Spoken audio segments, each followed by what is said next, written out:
to where you need to go. All right. Okay, it says that we're actually live right now is what I ponder. Hi, this is Brad, sharpensbest.com. We're playing with our kind of a newfound toy again here a little bit. Now just live streaming onto YouTube, and this is off my iPhone 6. So where are we today? Well, this is where we are right now. Denver, Colorado. And of course, Denver Magazine is one of them that I use to cut on the, the demos. And so I think just about any of the cities that have the magazines like this. This is brought to you live today from Puss in Boots. Well, hey, from Seeing Outdoorsman. Yeah, and this is Puss. I don't know where Boots is, but anyway, this cat does not like to be petted. You can see that right now. It's almost in agony and just really doesn't like to be petted. Yeah, right. And bank robbers do not like to see money in the bank when they go and rob it, right? And I know that's how I am. So anyway, Denver, Colorado, and this is Friday Knife Live. Let's go back and do a little housekeeping here. And what I want to talk to you about right now is TWA, which used to be in airlines. I don't know who bought them out or took them over or whatever, but TWA, okay, was an old airlines that I believe Howard Hughes had to do with. And so anyway, this is one of the knives. This is an old original TWA knife, and it's silver. I don't know exactly, it's probably stainless steel on the blade, but this is a silver handle. It's maybe an overlay. It's heavy like it is. I believe that's probably solid silver. Okay. Herman Alcarez in the house. And okay, Herman, hey, how you doing? Remember your name from the emails, so hello, how you doing? And so this was, guess, Jose's dog's name. If you remember back in, might be 6 months ago, and I was down in Las Vegas, and so anyway, I was down there, young man, Jose made me some knives. I went down to get the knives. We did some little videoing down there, and Jose got the bright idea, let's take his little Chihuahua and do a giveaway on this TWA knife. By the way, this was given to me by Jose. And he said, let's do a giveaway on this knife. And I sharpened it. You'll remember, maybe go back and watch the videos. And we're going to do a giveaway. But we see that nobody's named the little dog yet. That you had to guess the Chihuahua's name.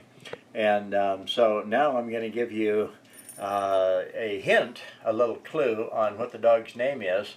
It has to do with sweets. Everybody listen up. Yeah, it's sweets. Okay, it has to do with sweets. Okay.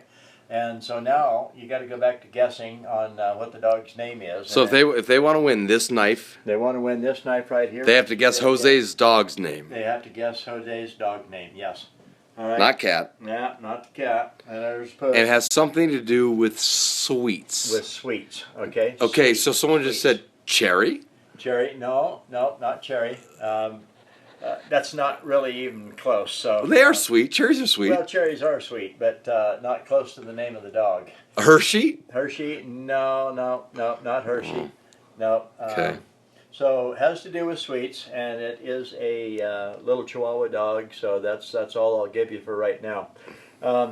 So let's put this knife down. I was given some knives, 3 knives, but here's 2 of them.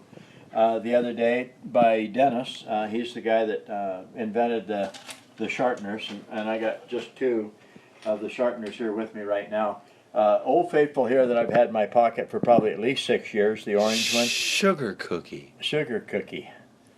Okay, refine that a little bit and talk about it to yourself. Okay, no there. cupcake, okay. No cupcake. Anyway, the oldest one that I carry with me, I've had that about 6 years. They've been around a long time, but for me personally, having one in my pocket, that particular one. And then I've had the red one for quite a while. I don't know, maybe a year or so, 2 years. But I've had this one for about 6 years, and you can see that it's really changing color. The plastic is getting worn off. There's nothing wrong with the carbide whatsoever. And I'm going to sharpen some knives with it right here, right now. And so let's have those 2 here. This is a brand new rectangle. Connor Hurst asked if it was Cookie. Say that again. Connor Hurst asked if it was Cookie. Cookie is the name of the dog. Are you serious? Yeah, that didn't take very long. Cookie is the name of the dog. So Connor, you are the winner of the knife. It is a TWA knife. It's silver and probably stainless steel. This is Brad Buckner, sharpensbest.com, awarding this knife right now to Connor, last name? Hustler, I think. Connor, would you please respond and let us know you just won the knife? Yep, you just won the knife. And so anyway, respond. It's a really cool little knife. It's kind of sharp. I didn't do too much to it. I did clean it up a little bit. I sanded a little bit, sanded the blade a little bit, polished it a little bit. So you are going to receive this knife. So what you're going to do, Connor, is you're going to give us an address. Email us. Email us. Connor Hurst. Connor Hurst, okay. So you're going to email us at sharpensbest@gmail.com. Give us the particulars. And this video actually is live stream right now. We may make a short video for you to put it on our website. I'm pretty sure we will on the YouTube. And let everybody know that Connor Hurst guessed the name of Jose's dog, and the name of the dog is Cookie. Jake from Colorado says, can you do more giveaways, please? Okay, I'll tell you what, we're going to do a giveaway right now, and I'm going to come up with Churro, that's funny, Herman. Churro, yeah. Okay, we're going to give away this rectangle right here. And so what we're going to do is we're going to ask, hurry and answer this. Is it possible to live in 3 centuries? I know the answer. No. All right. Is it possible to live during 3 centuries, like the 17, 18, 1900s? First person to answer that question gets us sharpener. Hey, Gene in the house. Gene? Hi, Gene. How you doing? Gene Chance here. Camera guy. Camera guy. I'm moving on. All right. So this particular knife is called a Camelus, okay, and it's a titanium bonded. So I imagine it's it might be stainless steel, it might be high carbon, I don't know, I don't have the paperwork on it, but bonded suggests that there's a titanium coating over the substructure, which is probably stainless or high carbon, I don't know. But I'm going to hold still here and get it in the right light, and you can kind of, see name here, Camelus, titanium bonded. It's got kind of a rubber coated handle. That's a mean serrated edge right there. And it is crazy freaking sharp. I already played with it a little bit. It's not possible, because that would be 300 years, Brad. It is possible. And when I tell you the answer, you're going to go, duh. Yeah, you can live during 300 years. Okay, I can live during 300 years. I may not, but I could. All right, so anyway, we got this Camelus. We've got these star wrench screws that take the handle off of the knife itself. Then we have these extremely wicked serrated edge right here, and that's on almost half of the blade. And then we have I'm not really sure, I guess for cutting limbs, maybe, gutting a deer coming up like that, whatever you think that would be good for, I guess. And then it has kind of about a 45 right on, degree Sonny, angle. in the house. Hey, Sonny, you're here. I heard you might be coming around. And so that is also sharp out there, and that bites really good. I don't think this is a real cheap knife. It was given to me by Dennis. In a way, I bought. You think they make this point to slice off just pinkies? Yeah. So if you get a hold of this, take a pinky this and just. That might work, but we don't want to get that started too much. All right. Best sharpeners ever, says Javier Reyes. Hey. All right. So that isn't too bad. That's sweet. You haven't sharpened that yet? That is a. I have not sharpened it yet. Okay. What's the most expensive knife you have, by the way, Brad? Oh, the most expensive knife right now that I own is a cold steel, and I'm going to have a little bit of a hard time remembering the name of it.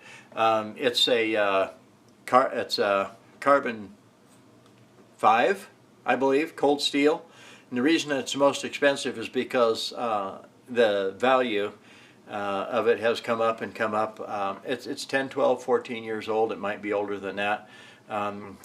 One of these days I'll tell you the story. I got it for $40 from a 93-year-old guy. And I said, no, I don't want the knife. He said, make me an offer on it. And I had sharpened it and everything. And he said, make me an offer on it. And I said, no, I think that's an expensive knife. And he said, it is. And I said, I didn't really want it because it's expensive. He said, I didn't ask you to appraise it. I asked you to make me an offer on it. I'll just go ahead and tell you the whole thing.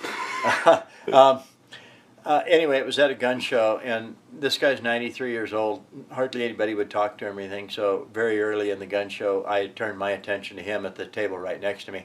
And I spent almost the whole weekend just visiting with him, and he kept saying, you know, there's people at your table. Well, I got the biggest kick out of him. He started laughing when I said this, oh, don't bug them, they'll go away. And he took him a few seconds, then he started laughing. And I would pay a little bit of attention to the people that came to the table, but to tell you the truth, he says nobody will even talk to me because I'm too old, you know. And he talked too slow, and he didn't stand up, and people would walk right by his table, and I felt bad. So I started talking to him, and I spent the whole weekend visiting with him, laughing, talking to him, and all that stuff. So his way of showing me an act of kindness for what I'd done for the weekend was to actually give me that Cold Steel Carbon 5 knife for $40 and a knife sharpener. So I really appreciate it. It's never going to be for sale. I won't sell it. I've been told that it's valued. Oh, so you've said everything is for sale. You know, this is not for sale. Okay. And you're right. I have said, I think, before that everything's for sale, but this knife is not for sale. You know, it's a keeper. A lot of the knives on my table, they come with a story. I didn't just go somewhere and buy them. I got them from somebody. I got them in a trade, got them from someone special, got them in a special way, had them a long time, things like that. And so there's a bunch of my knives on my table that aren't, I know, let's say a dozen that are not for sale. Jose's knives, he made me 3 knives out of a file, different files probably.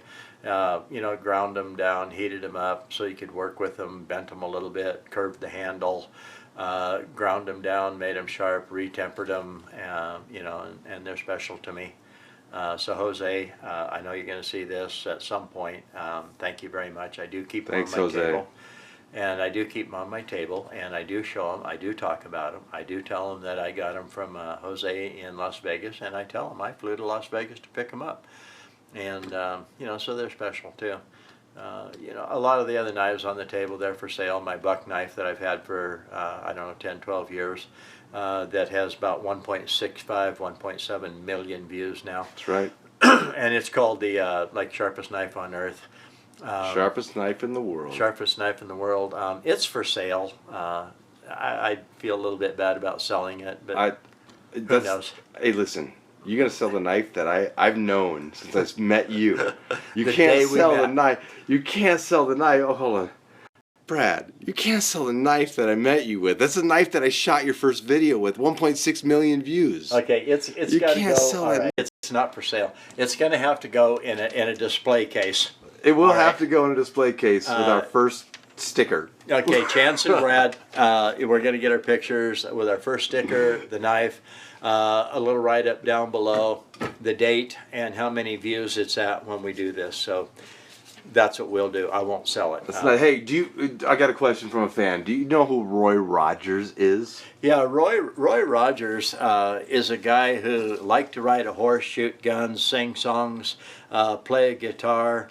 Trigger, I believe, was his horse. Dale Evans was his wife. It's a big sticker, Sonny. Is that a sticker? He says. Is that a sticker? It actually is. It could fit on your car. Yeah, it is a big stick. So anyone who wants to have a $100 sticker on their car, $100, it's yours. $100, it's yours. It's original. You know what? Something else is original. Okay, my Sharpens Best hat's been around a little bit. We're being goofy here. So Sharpens Best, it comes with a little cat hair and a little paint. I was painting with it. It's a little dirty. It's actually fairly clean. All right. But you know what? You're going to buy this hat. It's going to go online on our website. And you're going to give $25 for it. If $25 is too much, all right, I'll take it down a little bit, $24.95. Okay, so you're going to buy my hat, sharpensbest.com. It's been to Hawaii, it's been around, it goes to the gun shows. Yep, it is Sharpens Best. So this is Brad, sharpensbest.com. You're going to buy my hat for $24.95. You know, if you want to go online right now and leave us a message saying sold, I've got that. They can just, whoever's the first to PayPal, $24.95, to sharpensbest@gmail.com, their hat. It's their Just hat. note it. Okay. $24.95, their hat. If they send $24.95 and they're second, then they get a Sharpen Spark. Yeah, then they get a Sharpen Spark. But the first one that actually PayPal's us, it gets the hat. All right. That's right. So that's kind of enough for the hat and stuff. Let's work on this knife just a little bit here. And this is the one that's called a Camelus. It's actually a pretty good sized knife. All right. And very seldom will you ever see stickers bigger than the knives. All right. So anyway, this one right here, the Camelus. Dude, we just got a bid for $1 million for Brat's hat with cat hair and paint. Oh, well, you know, top that bid and then PayPal. Okay, that's what it's all about. You can bid whatever with PayPal. Okay. Yeah, all right. So anyway, this Camelus right here. And let's see, it is pretty sharp already. I can tease along like that, and it doesn't cut too bad. All right, so let's go ahead and work on it a little bit. I'm going to use the old one here, and I'm going to start out by putting the knife on the edge of the counter here, lay it down about like this. So what we need to do is we need to match the bevel approximately 12 degrees on this knife also, just like that. And then we're going to turn it a little bit like this, and then I'm going to slide it down the blade like that. Okay, I don't use my arm and shoulder much. I'm prone to moving it along like this with my wrist. I want to watch the shine. If it shines too much on the cutting edge, I need to tip it back a little bit. If it shines a little too much on the heel of the secondary grind, I'm going to tip it up a little bit towards the cutting edge. So I make a few passes like this. I see it has a little tiny problem right here, another one there, a few along the blade. So we're going to turn it like this. My middle finger here is actually on the blade. I'll turn it up like this so you can see that's kind of like my guide. My middle finger is touching the blade. So then we pick it up, slide it, move it back, slide it forwards, pick it up, move it back, slide it forwards, pick it up, move it back, slide it forwards. So just like this, watch the shine, and now I can see that I'm matching the bevel that the factory put on there. Now when I get out here, I got to be careful because that corner right there is probably actually fairly sharp. The manufacturers, whoever made this Camelus knife, did a good job. I don't think it's a cheap knife by any means. Probably 50. Yeah, I mean, in the realm of cheap, what's cheap? You know, is $50 cheap? Is $300 cheap? I'm just going to guess. I'm going to guess this knife maybe from Sportsman's Warehouse or Cabela's at $50, $60. That's just a guess. So right now, we'll run along here. Hey, look it up on, look up Camelus. Look up the titanium bonded. Help people. Yep, need your help. Okay, first person to come in with a correct MSRP. answer. Yep, MSRP on it. We'll get another one of these rectangles. Winner. MSRP on that knife gets this. Okay, yep, that's what they get, the winner. Okay, so let's go ahead and get to work on it for sharpening. Just like this. Slide it right on down the blade, pick it up, move it back towards the handle, slide it towards the tip there, and come right on back here, working towards, I would say, point of the knife, but there really isn't one unless you get cut out here like that. And then it's kind of a Tonto blade. It's a big freaking Tonto blade. Okay, and then turn it over and go right on down. Of course, you can hear it. It's echoing off of the countertop. What's up, Kimosabi? Hey, that would be Tonto. The Lone Ranger had a sidekick named Tonto. And What's the name of his horse? name of his horse was Not Trigger. no, it wasn't Trigger. I have no idea. Hi-ho! Silver. There we go.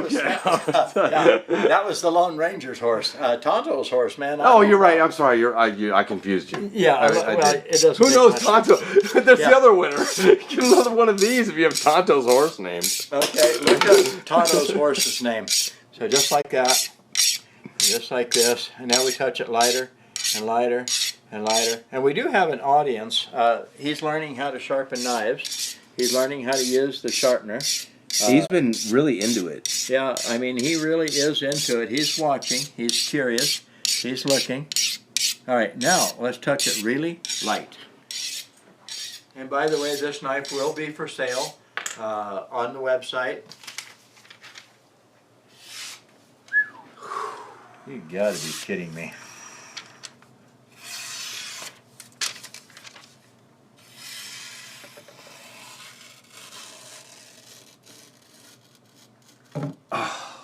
It's like origami. That knife is right on the verge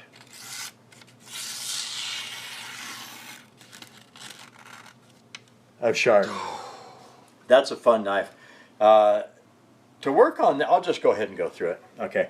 To work on the serrated edge, you have the bigger round ones, you have the points, the bigger round ones, points, bigger round ones, points. The bigger round ones are easy. Set it down left on the top of that point and then slide it right. Set it down on the left, slide it right. Set it down on the left, slide it right. Set it down on the left, slide it right. Don't push too hard. Move right along. Set it down on the left, slide it to the right, just like this. Tonto's horse's name was called Paint Horse. Or Paint. Paint. Yes, probably. You know, send your email. He was probably nicknamed Sherwin Williams. Actually, that might have been his real name, and they called him Paint. He was Bear with an H. There you go, Bear with an H. Yeah, it could have been. And I'm going to make this knife just a little sharper because I'm going to touch it a little lighter, and a little lighter. And we still have our learning cat down there. He's learning.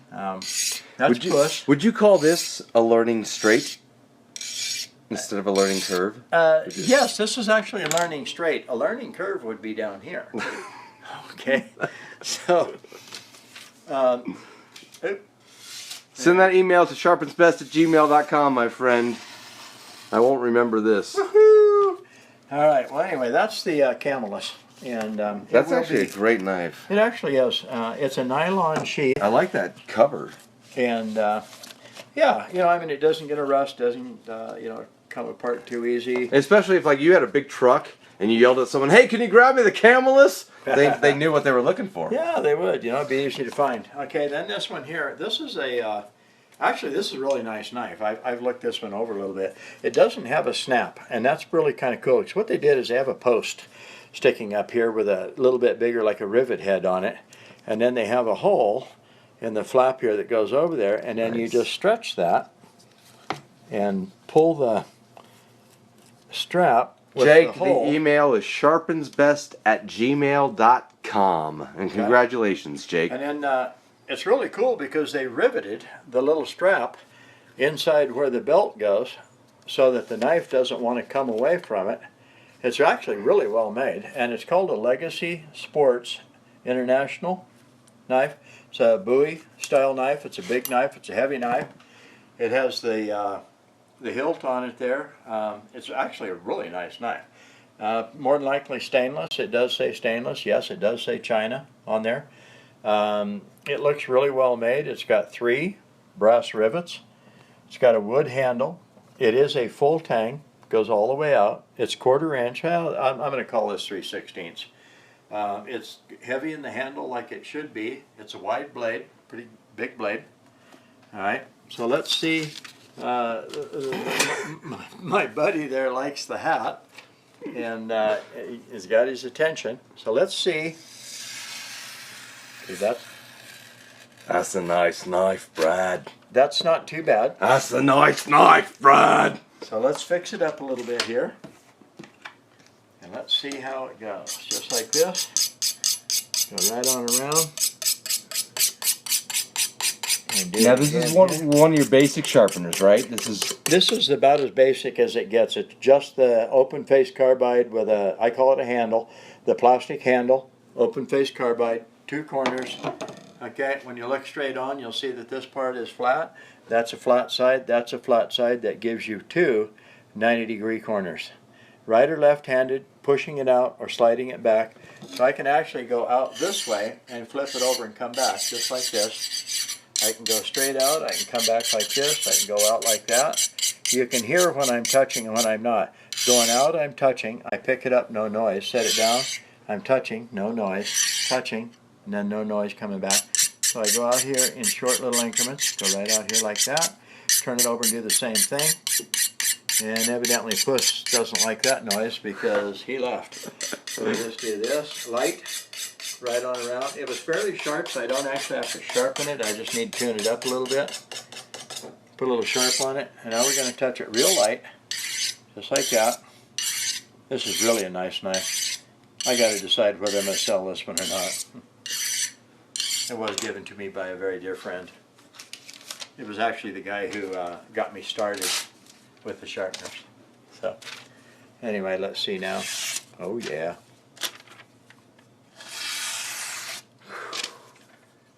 I love that sound. That is right on the verge of sharp. So it's a pretty cool knife. Nice leather sheath. That's a keeper. It has the welt between the two side cheeks of the leather, so that's good. You got to make it a little bit thick because the knife is thick. And then it's sewed. I looked real careful. It's very nicely stitched. It does have the round rivet for the leg strap on it, and of course that holds the tip together. And you know, well stitched. It's actually, you know, 4 rivets here. I just got to say that actually this is very well made. It's not junk by any means. The stainless steel, I don't know exactly what the stainless steel is. I would have to take it out and chop on some trees and stuff to see how it holds an edge. I've seen very few. That's like a Jesse James knife right there. That's more like a Daniel Boone knife. Oh. Okay, yeah, that's more like a Daniel Boone knife. And so anyway, that was pretty cool. This one is actually the knife that we are going to sell. This is the one that was in the fish tank. This is the one that I sharpened underwater when we blew up the, we put the M90 in the fish tank and tried to blow up the sharpener, the Sharpens bark, and that was pretty cool. We blew up the fish tank. We did blow up the fish tank. And so that was pretty cool. That was a fun day. And this was the knife that I sharpened there. You know, this one I took on the rock and I rip on the rock, rip on the rock. Okay, then underwater and I sharpen it with a sharpened spark. So yes, this is the knife, and it is that sharp, which is pretty darn sharp. So let's see. I do have to. I don't actually have to coax it, but you have to go just a little slow to push it through the paper. It's not a real thin blade. That's not thin. It does come down to probably, I'm just going to guess, somewhere in the neighborhood of 18 to 20 thousandths thick, which is pretty thick for a real slicing knife. So let's work on it a little bit again like this. Pick it up, move it towards the front, set it down in the back. Pick it up, move it towards the front while it's touching, set it down in the back. Pick it up, move it, slide it, pick it up, move it, slide it, just like this. Go right on around. Just like this, right on out to the tip, right to the point. And then we just touch it even lighter. I'm going to touch it about 10-12 times on this side. Okay, and then I'm going to do it on the other side. Okay, about 10 times. You count. I never count. I say 10 or 12, then I get impatient and I quit. Okay, now we'll just do a couple. Now we turn it every time. Really light. And it makes a lot of noise, but I'm just touching it, just like that. Okay, now let's see if there's a noticeable difference in the way it cuts. I do believe it is a little sharper. It's a little quieter. You don't have to tease it at all.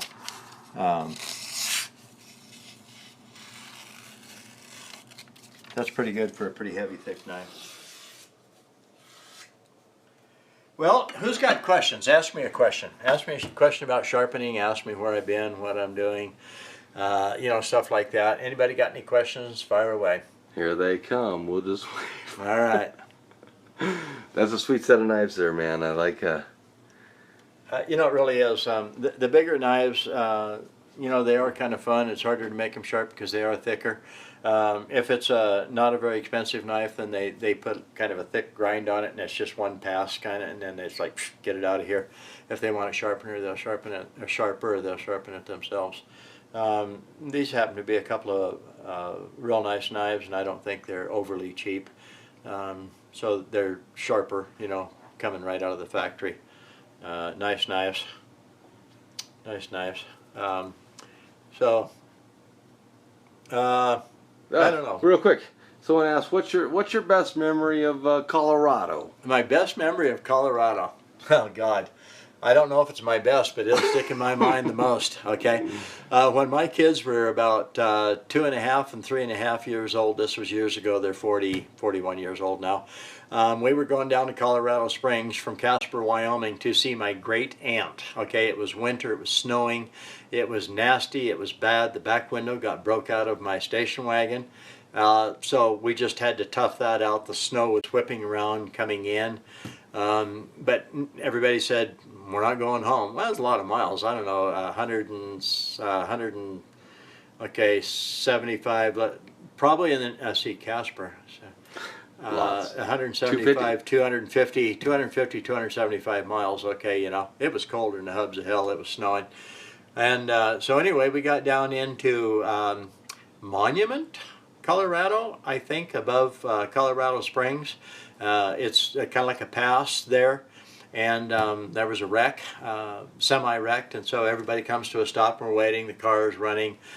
Kids have got their blankets, you know, their little baby kids blankets, you know, and everything. And so when it came time to go, I had shut the car off for a little bit. When it came time to go, the car wouldn't go, wouldn't start. And it's like, oh, you've got to be kidding me. Wouldn't start, wouldn't start, wouldn't start. So the people behind us, actually, a couple cars, and it wouldn't start, and there was no way to get around. So, you know, people come up there, what do you do? You know, I mean, what's wrong? How do we help? You know, I said, well, it won't start. It won't do anything. It won't engage. The key doesn't work at all, you know. The engine doesn't do anything. The starter isn't reacting. And they said, well, where are you going? So we got it all straightened out where my mother and my wife and my 2 kids, you know, should go. So they actually gave my mother and my wife and 2 kids a ride into Colorado Springs, found my great aunt, you know, dropped off my family there. I stayed with the car, called a wrecker. Wrecker comes out, gets the car, tows it into town, drops me off at a gas station, cold, it's miserable. The guy says, I can't get to you, mister. I don't even know what to tell you right now. And I was talking to him, and I said, well, you got another bay over there that's not doing anything. And I said, I'll tell you what, I'll pay you $20 an hour to work on my car. I'll pay you, me, paying him $20 an hour if I can work on my own car. So he grabbed his wrecker, pushed it around, pushed it in the bay, got it in there. And he said, why don't you go have coffee or something for a while and let the heat just kind of work on the car. And so I did, and came back, and he says, there's a garden hose there, hook it up to the hot water tank, you know, and start working. The car was just buried nice. And so we put it up on the rack, and we're, you know, I'm hosing it down and everything. And put it down, hosed off the engine a little bit around the engine, not right on the engine with the hot water.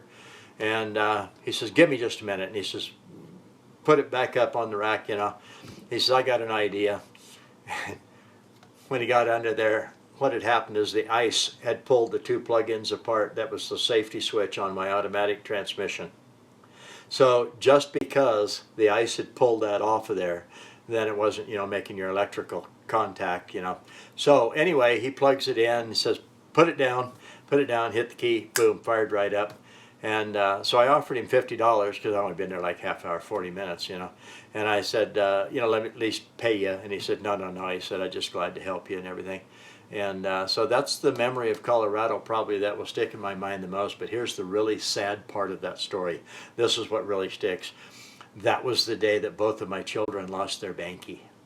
The people that dropped off my daughters and my family, I totally forgot. I don't know how it happened. But anyway, both of my daughters lost their blanket that day, and the weekend was not fun.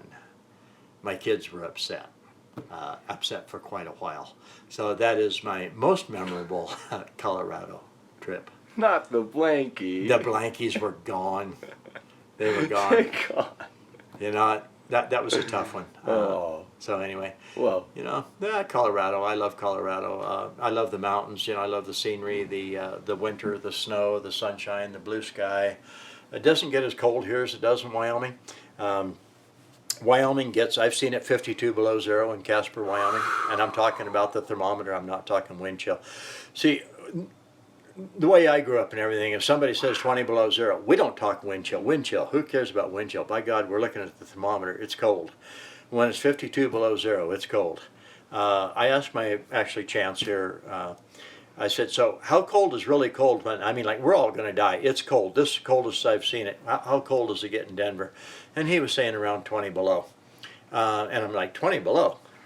That's not at all like Casper and Wyoming and Cheyenne and stuff like that.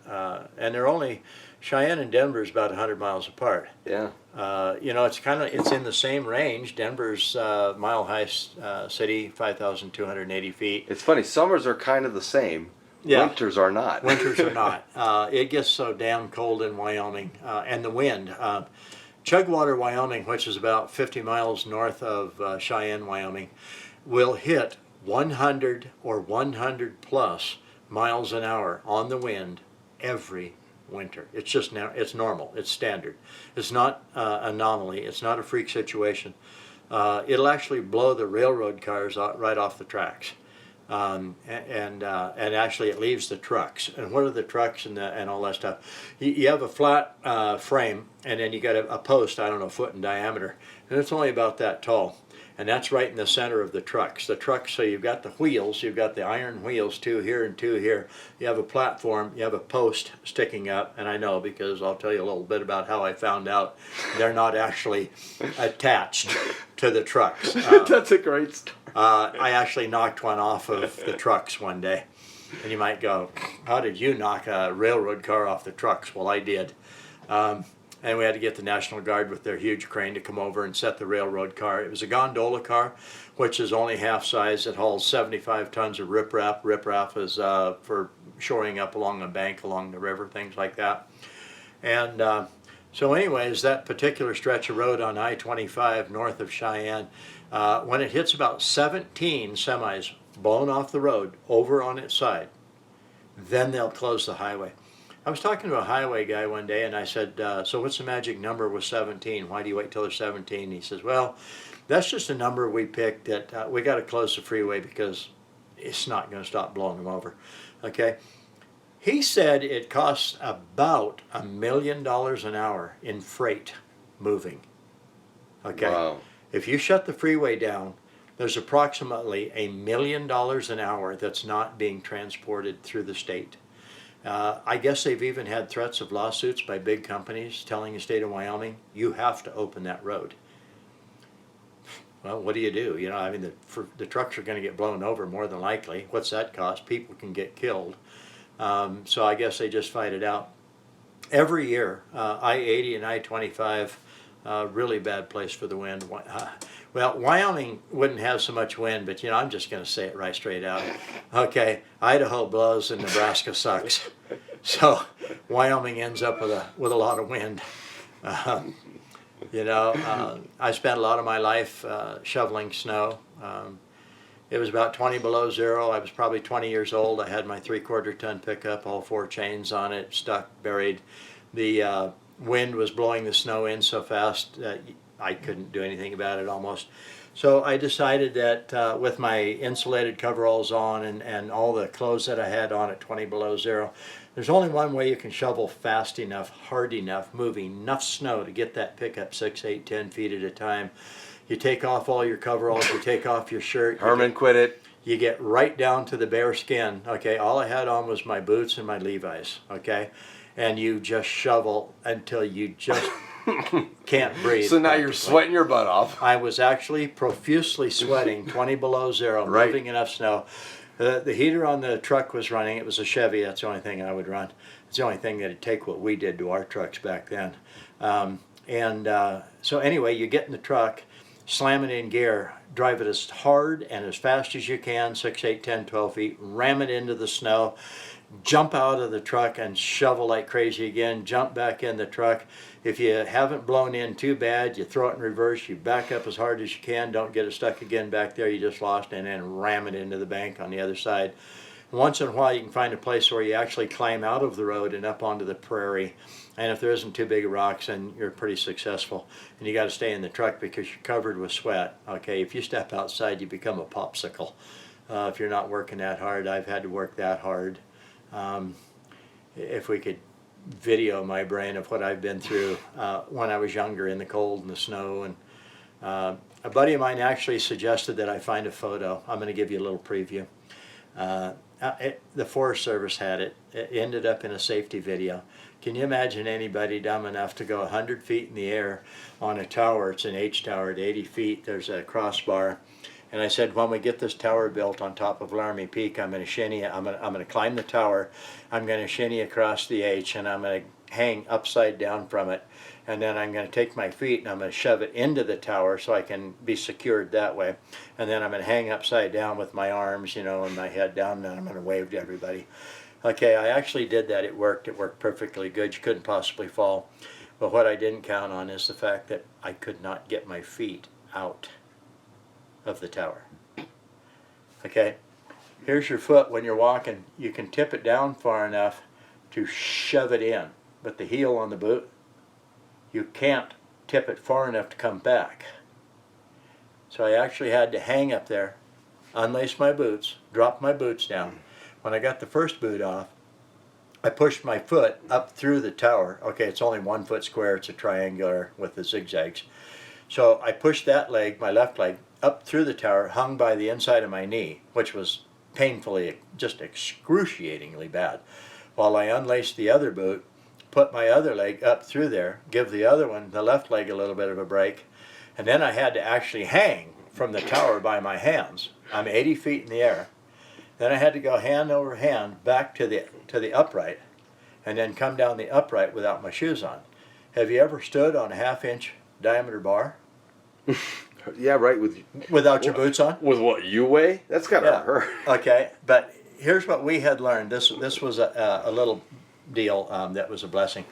If you take that tower and it's a foot apart, and they're 1-inch pipes that are going up there, what you actually do is you hang onto those pipes, you jump up in the air, you swing your legs out, you clamp your feet in on the outside, and then you just use your arms and you go right down the tower just like this. And your feet are guiding you. You got to be a little careful because every 10 feet there's a bolt sticking out. Okay, so you don't want to slam your feet into that. Now, I was talking to my buddy this weekend up at Laramie Peak where I was, and he said, why don't you go to the Forest Service in Douglas, Wyoming, and why don't you see if you can find that photo? So, by God, I'm going to do it. I would love to see that photo, I am Brad. going to see if they didn't frame that, because here's what happened. The guy that took the photo, I don't even know how it got into the Forest Service office. I was working for the Forest Service, and I was also subcontracting for Wycomco Communication Company, building towers on top of Laramie Peak on the weekends and stuff. So anyway, that photo ended up in the safety meeting, and there's about 30 of us in there, and my uncle was my immediate supervisor. And anyway, this photograph got tossed out on the table. I didn't think a thing of it. I had no idea what that photograph was of. As it got passed up the table and everybody's looking at me, I still didn't know what the photograph was of. And so it finally got up to me, and as soon as I got it picked up a little bit, it was like, oh my God, are you kidding me? And so anyway, Irv Case, the ranger, this is back in 1970, 71. He says, anybody got any idea who that is? Irv looked right at me and he goes, why don't you start our guessing game, Brad? And all he said is, this is a picture of what you don't do. So I'm going to look for the photo and see if I can find it. Questions? Awesome. Anybody else? Someone asked, what is your favorite place to go travel to? Well, you know, my favorite place, I really did enjoy Israel. I went over there with a Christian group. I was there 10 days with them, 5-star hotel, treated like royalty. I got to go over to Egypt and Jordan on my own. I was there 20 days on my own. That was a lot of fun. It was really cool, but I just got to level with you, I think. The Hawaiian Islands, the Samoan people, the culture, the food, the music, the colors, 90 degrees. They're freezing to death over there. How cold is it when they're all freezing to death? About 65. 63, I think, is about as cold as it's ever been on record. Unless you go up on top of Mauna Kea and the other mountain. I can't remember exactly what it was, but like they get a lot of snow. They snow ski and they snowboard and stuff up on the Big Island.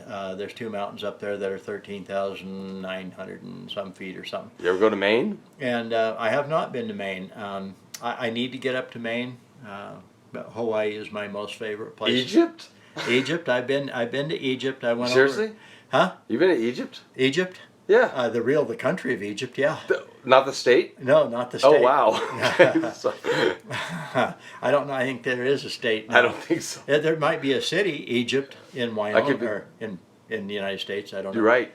I think there is. I think I've seen that. It was fun in Israel, Egypt, and Jordan. I am one of the few people that's ever got to actually go physically stand right next to 17 fully armed, loaded Israeli tanks that are about to do a live fire with the main cannon, the 50 calibers and the 30 calibers, and they're going to do an exercise right on the Syrian border. I mean, right on the Syrian border, right next to Lebanon. And here we are, there's a bunch of us out there, and they crank up the tanks and they start running them around. And I'm going to tell you, when they very first one fired the cannon, okay, that's your main barrel, that they call it a cannon, that's your main cannon. Okay, and they hadn't warned us what the side muzzle blast was going to be like, and we were only about 40 feet away. And I'll tell you what, if anybody comes back shell-shocked, or their eardrums broke, or practically bleeding out their eyes, and they say I was standing too close to the muzzle blast on the tank, you know, the side blast, I now understand what they're talking about. Damn near knocked you down. We all ran for cover, and the guy that took us out there was kind of laughing, and he says, I just wanted you to get the real feel of the side blast. So then all 17 tanks started firing. They started firing the 50 caliber with tracers. They started firing the 30 caliber machine guns. And there was a Jeep out there about 250 yards. And the guy isn't even looking. Okay, it's just like this. You got your machine gun there up there in your turret. And you take a hold of it, and you take a hold of the trigger, and he's looking off to the side. And people on the side were saying left and right and stuff. How did they know in pitch black? Well, the tracers was like a steady stream of light, like a garden hose. And they guided him to the Jeep that was out there at about 250 yards, and it didn't take very long for that guy to train in on the Jeep. The 30 calibers, I think it was every 6 rounds was a tracer, so it's just a steady stream of light. You talk about wicked. Wouldn't want to be out there on the receiving end of that. Went up Mount Sinai, spent the night up there, about 3.5 miles on the trail up, 7,000 foot elevation, cold. That's a whole nother story. People up there, Bedouin tribes people, and they rented us blankets. What we went up there for was to watch the sunrise from the highest point in the Middle East, which is over there in Egypt. And you had breakfast with King Tut, right? What was he like? Well, you know, he was okay, but you know how kings are. You just can't deal with them, you know. And I thought that it would be hospitality for him to share his breakfast with me, so I just kind of like took it. Anyway, but that's where I rode the camels, and I was supposed to ride the camel the whole 3.5 miles down. He rode you half the way, didn't he? I am not riding camel 3.5 miles. That is the most uncomfortable. You have to get the rhythm right. I mean, you're up there on top, and you're bobbing sideways, and you're bobbing forwards, and you're bobbing this way, and bobbing When you read the way. brochure, I bet you thought 2 humps? Yeah. Great. Yeah, 2 humps. Oh, what do you call a 3-humped camel? Pregnant. Okay. You know, I mean, that one's easy. It was a lot of fun. I have a lot of video and pictures of that. Maybe someday we'll get into my laptop and pull them out. Went over to Jordan, to Petra. Spent a couple days at Petra. That was really cool. Yeah. What else? Oh, the fans are satisfied. We've done a lot tonight. 45 minutes of fun. Yeah. We'll start again very soon. I've traveled a lot. I've done a lot of things. I've been damn near killed 3 or 4 times, and I mean literally, not just a little bit. One of the towers that we built, we had it up 60 feet. We hadn't guided it, and it actually leaned over 3 feet. The Leaning Tower of Brad. Yeah, and here's how you know. If you don't stick your head inside the tower and look in the tower at the base, you can't tell if you're leaning or not. So every now and then, you stick your head inside. And what I was looking at wasn't the base of the tower from the top. I was looking out to the side. I was looking out through the tower. That tells me the tower went bloop. And where we build towers on Laramie Peak, it's 300 feet right off the east side. I mean, it's straight down. You're strapped in. If it falls, you better just close your eyes and enjoy the ride, because it ain't going to turn out good. Would you ever go to Rome? I would go to Rome. I think I would love to go to Rome. I think that'd be a good idea, a good place to go. I'd have to find somebody maybe right in the very beginning to kind of give me a little bit of a heads up and like a Roman? Yeah, like a Roman. Yeah, a Roman. Yeah, I'd go to Rome. I'd go anywhere. I'd go back to, I'd go to Kuwait. I'd go to Iraq. I'd go back to Israel in a heartbeat. Stuff like that. The Amazon. Terrible website. May not go to the Amazon. They're so dang many things down there that want to eat you and sting you. You're right. You know, if it's just hot and it's sand, and I want to go to the base camp, Mount Everest. You've been talking about that for years. I've been talking about that. I ain't getting any younger. Should we do like the $1 a fan Everest thing? Send me $1 when I get to 5,000 fans, $5,000. I will do my absolute best to do the 100-mile round trip to base camp, Mount Everest. That's Nepal. 19,000 feet, I believe.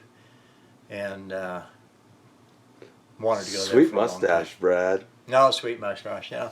Hey, here's a little FYI. Okay, this half is only 21 years old. This half, How do you even start a story like that? was grown in 1969. So that one landed on the moon. This one Yeah. landed on the moon, and this one here is like Reagan. Reagan here. Okay, so why is half of my mustache different ages? Here's the deal. The gal that I was dating for a while at a time really was big into Halloween. She comes home from work, I'm home from work. She goes, I got it. I've got your costume this year. This is going to be great. I said, what is it? And she goes, no, I got to make the costume. So she starts working on the costume. When she gets it done, she comes to me. She says, put this on. I look at it and go, this is like kind of weird. And so I put it on. It's half man and half woman. Half of it's a dress, half of it's like a tuxedo. She says, but there's something that doesn't fit. I said, what's that? She goes, your mustache. Half of it's got to go. I said, no, not happening. Not shaving off half of my mustache. So she persuaded me to shave off this half. I went to the party. We had a great time. We got home. And I said, I figured it out. She said, what do you figure out? And I said, I figure out how you're going to pay for this. She said, oh, how am I going to pay for it? And I said, I ain't shaving the other half off. You're going to have to go everywhere with me with a clean shaven side here and mustache on this side. So for about 3 weeks, we ran around, and I told her, I said, you can't leave my side. You just got to stand there and know that those people think I'm a nut. So anyway, this half is about 21 years old, and this half was grown in 1969, whatever that is. That's a true story. They look good today, Brad. They do look good today. They look in conformity. Yeah, they've been cut a lot of times. Oh, say goodnight to our fans, Brad. All right. Well, another goofy night, and so just have a good time, and you know, have fun and laugh, and you know, the more you smile and laugh, everybody around you wonders what you're up to. So this is Brad, sharpensbest.com. You take care. You know what? Circles. The spin stops here. Sharpensbest.com. Good night. Good night.